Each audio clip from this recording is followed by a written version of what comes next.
I'm not from Colorado or North Dakota, but while I'm not from either of your states, I'm excited for you.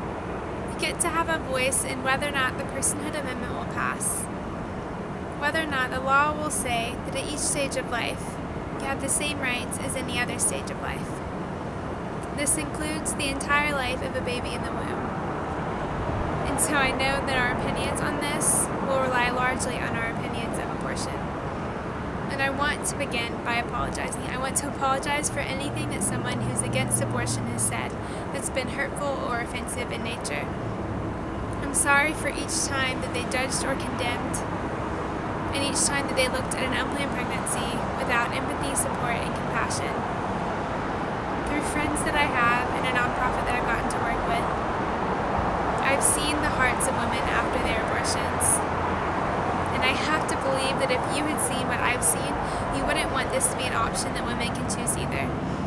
If you've seen the women who can't stop having nightmares and flashbacks, or if you've seen the women who are haunted by the knowledge that they sacrificed a life for the sake of obtaining a certain career or upholding a certain image, or if you'd seen the woman who's traumatized because the abortion was so much more painful and complicated than she thought it would be, or if you've seen the woman who's become hardened and numb, shutting herself off from all relationships or feelings, or if you've seen all the women who want to undo what they did but can't, I have to believe that you would see that this isn't okay. And I used to think that I was empowering women by encouraging the right to choose.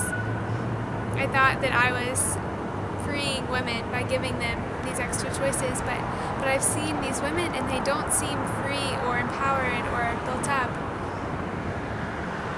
And then it hit me that I really think that we bought into a lie. I think we believed that abortion will solve our problem. I think we believed that it will act as an eraser, taking away the pregnancy, the baby, as though it never existed, but that's not possible. I don't think abortion is solving a problem. I think it's creating a problem. I think it's creating scars and pain and shame that seem to last a lifetime. I think abortion is saying to women, this is too much. You are too weak. You can't do this. And I want to say to them, this is hard, but it's not too much for you. You can do this. I want women to know that they can make a choice that will bring pride and joy, whether that's parenting or adoption, and that they don't have to make a choice that will bring pain and shame. Some of you say that you think abortion should be legal because you don't think that the fetus in the womb is a baby. And there was a point when I would have absolutely agreed, but then I began seeing ultrasounds. I saw these babies moving and kicking. I saw them living. And then science tells me that from the point of conception, a baby is continually growing and developing. And at even 3 weeks, the heart has started beating, which is before most women even know that they're pregnant. And so I can't separate a baby in the womb at any stage from someone who is alive. And it's as though we know this also. Why is the woman sad after her abortion? Maybe she had felt the baby kick or seen the heart beating on an ultrasound. But it's as though something in her knows that life has ended. And why are we sad when we hear of a woman who has a miscarriage? Or when we hear of the woman in Colorado who was hit by a drunk driver, lost her baby, but couldn't press charges because the baby inside of her wasn't considered a human being? Why do we respond with sadness and appall? It's as though something in us also knows that the fetus was alive. And some of you say that you do think the fetus in the womb is a baby, but you think the woman should still have the right to choose whether or not this baby can live in her body. And legally, right now, you're right. But I want more for us than that. I want us to count others more significant than ourselves. I want us to want others to live. Why can we end life in the womb if we can't end it anywhere else? I want our country to value all life and allow everyone alive the right to continue living. And some of you say that abortion should be legal for the women who have been raped. And let me in no way sound apathetic or unsympathetic towards these women.